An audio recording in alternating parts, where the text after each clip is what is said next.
Chapitre 4. La coutume contre la tradition. Nous avons dénoncé à diverses reprises l'étrange confusion que les modernes commettent presque constamment entre tradition et coutume. Nos contemporains, en effet, donnent volontiers le nom de tradition à toutes sortes de choses qui ne sont en réalité que de simples coutumes, souvent tout à fait insignifiantes, et parfois d'inventions toutes récentes. Ainsi, il suffit que n'importe qui ait institué une fête profane quelconque pour que celle-ci, au bout de quelques années, soit qualifiée de traditionnelle. Cet abus de langage est évidemment dû à l'ignorance des modernes à l'égard de tout ce qui est tradition au vrai sens de ce mot. Mais on peut aussi y discerner une manifestation de cet esprit de contrefaçon dont nous avons déjà signalé tant d'autres cas. Là où il n'y a plus de tradition, on cherche consciemment ou inconsciemment à lui substituer une sorte de parodie, afin de combler, pour ainsi dire, au point de vue des apparences extérieures, le vide laissé par cette absence de la tradition. Aussi n'est-il pas suffisant de dire que la coutume est entièrement différente de la tradition, car la vérité est qu'elle lui est même nettement contraire, et qu'elle sert de plus d'une façon à la diffusion et au maintien de l'esprit anti-traditionnel.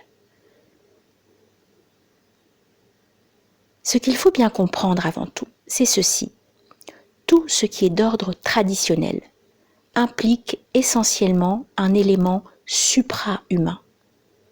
La coutume, au contraire, est quelque chose de purement humain, soit par dégénérescence, soit dès son origine même. En effet, il faut ici distinguer deux cas. Dans le premier, il s'agit de choses qui ont pu avoir autrefois un sens profond, parfois même un caractère proprement rituel, mais qui l'ont entièrement perdu par le fait qu'elles ont cessé d'être intégrées à un ensemble traditionnel, de sorte qu'elles ne sont plus que lettres mortes et superstitions au sens étymologique. Personne n'en comprenant plus la raison, elles sont d'ailleurs par là même particulièrement aptes à se déformer et à se mélanger à des éléments étrangers, ne provenant que de la fantaisie individuelle ou collective. Ce cas est assez généralement celui des coutumes auxquelles il est impossible d'assigner une origine définie. Le moins qu'on en puisse dire, c'est qu'il témoigne de la perte de l'esprit traditionnel, et en cela, il peut sembler plus grave comme symptôme que par les inconvénients qu'il présente en lui-même. Cependant, il n'y en a pas moins là un double danger. D'une part, les hommes en arrivent ainsi à accomplir des actions par simple habitude, c'est-à-dire d'une façon toute machinale et sans raison valable, résultat d'autant plus fâcheux que cette attitude passive les prédispose à recevoir toutes sortes de suggestions sans réagir.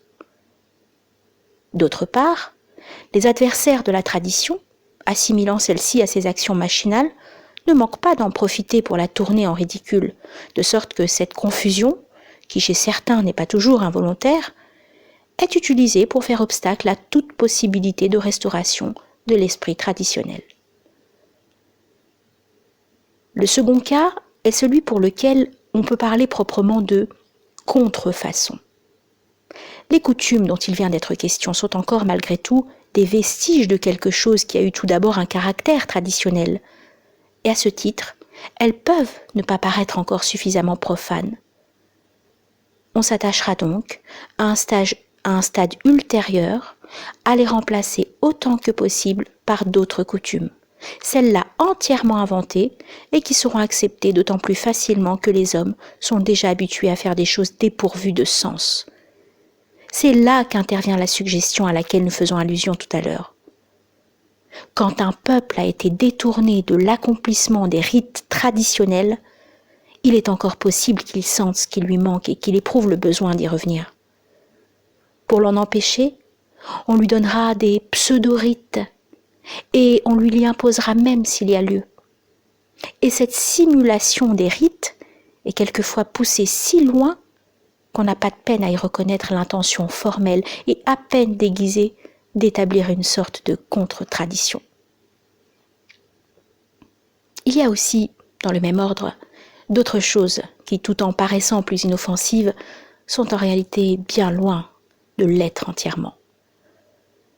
Nous voulons parler de coutumes qui affectent la vie de chaque individu en particulier, plutôt que celle de l'ensemble de la collectivité. Leur rôle est encore d'étouffer toute activité rituelle ou traditionnelle, en y substituant la préoccupation. Et il ne serait pas exagéré de dire même l'obsession d'une multitude de choses parfaitement insignifiantes, sinon tout à fait absurdes, et dont la petitesse même contribue puissamment à la ruine de toute intellectualité. Ce caractère dissolvant de la coutume peut surtout être constaté directement aujourd'hui dans les pays orientaux. Car pour ce qui est de l'Occident, il y a déjà trop longtemps qu'il a dépassé le stade où il était même simplement concevable encore que toutes les actions humaines puissent revêtir un caractère traditionnel.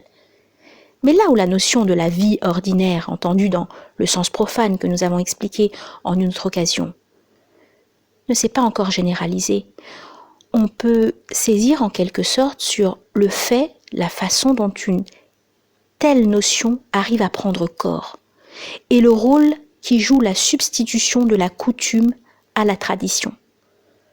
Il va de soi qu'il s'agit là d'une mentalité qui, actuellement encore tout au moins, n'est point celle de la plupart des orientaux, mais seulement de ceux qu'on peut dire indifféremment modernisés ou occidentalisés, les deux mots n'exprimant au fond qu'une seule et même chose.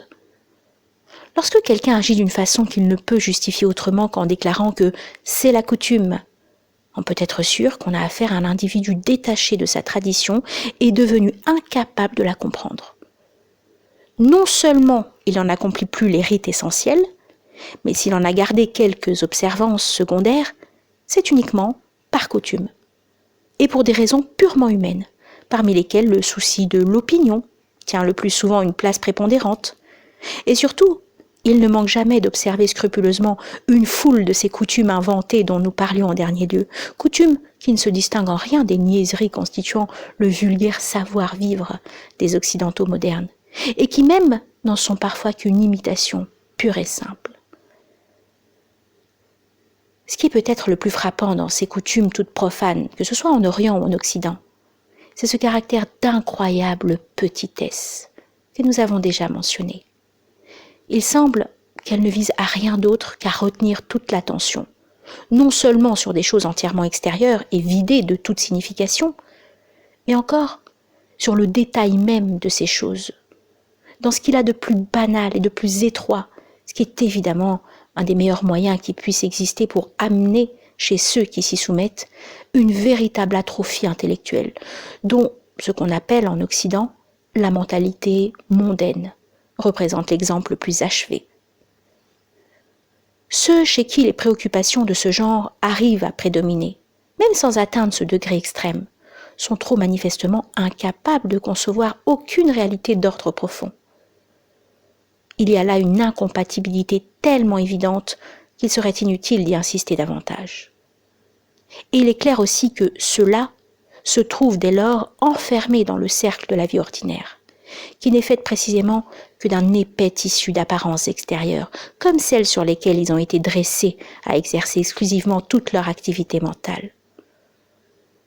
Pour eux, le monde, pourrait-on dire, a perdu toute transparence, car ils n'y voient plus rien qui soit un signe ou une expression de vérité supérieure.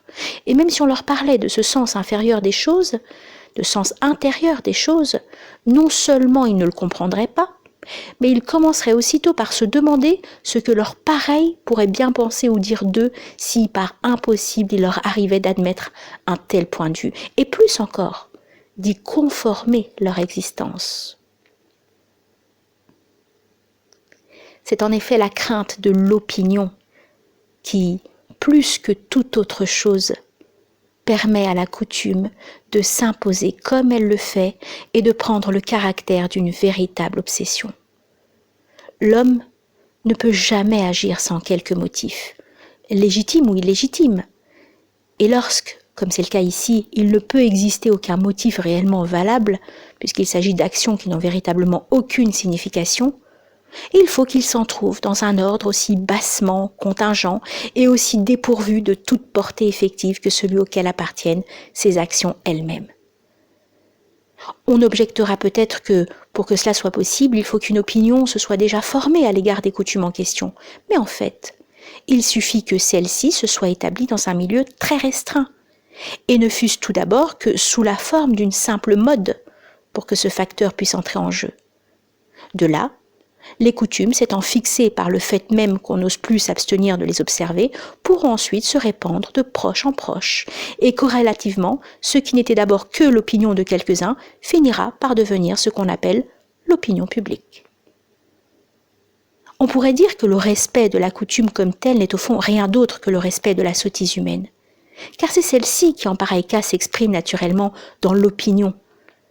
D'ailleurs, faire comme tout le monde, suivant l'expression couramment employée à ce sujet, et qui pour certains semble tenir lieu de raison suffisante pour toutes leurs actions, c'est nécessairement s'assimiler au vulgaire et s'appliquer à ne s'en distinguer en aucune façon. Il serait assurément difficile d'imaginer quelque chose de plus bas et aussi de plus contraire à l'attitude traditionnelle, suivant laquelle chacun doit s'efforcer constamment de s'élever selon toute la mesure de ses possibilités, au lieu de s'abaisser jusqu'à cette sorte de néant intellectuel que traduit une vie absorbée tout entière dans l'observation des coutumes les plus ineptes et dans la crainte puérile d'être jugé défavorablement par les premiers venus, c'est-à-dire, en définitive, par les sots et les ignorants. Dans les pays de tradition arabe, on dit que, dans les temps les plus anciens, les hommes n'étaient distingués entre eux que par la connaissance. Ensuite, on prit en considération la naissance et la parenté. Plus tard encore, la richesse en vint à être considérée comme une marque de supériorité. Enfin, dans les derniers temps, on ne juge plus les hommes que d'après les seules apparences extérieures. Il est facile de se rendre compte que c'est là une description exacte de la prédominance successive dans l'ordre descendant de points de vue qui sont respectivement ceux des 4 castes, ou si l'on préfère, des divisions naturelles auxquelles celles-ci correspondent. Or, la coutume appartient incontestablement au domaine des apparences purement extérieures, derrière lesquelles il n'y a rien. Observer la coutume pour tenir compte d'une opinion qui n'estime que de telles apparences, c'est donc là proprement le fait d'un Shudra.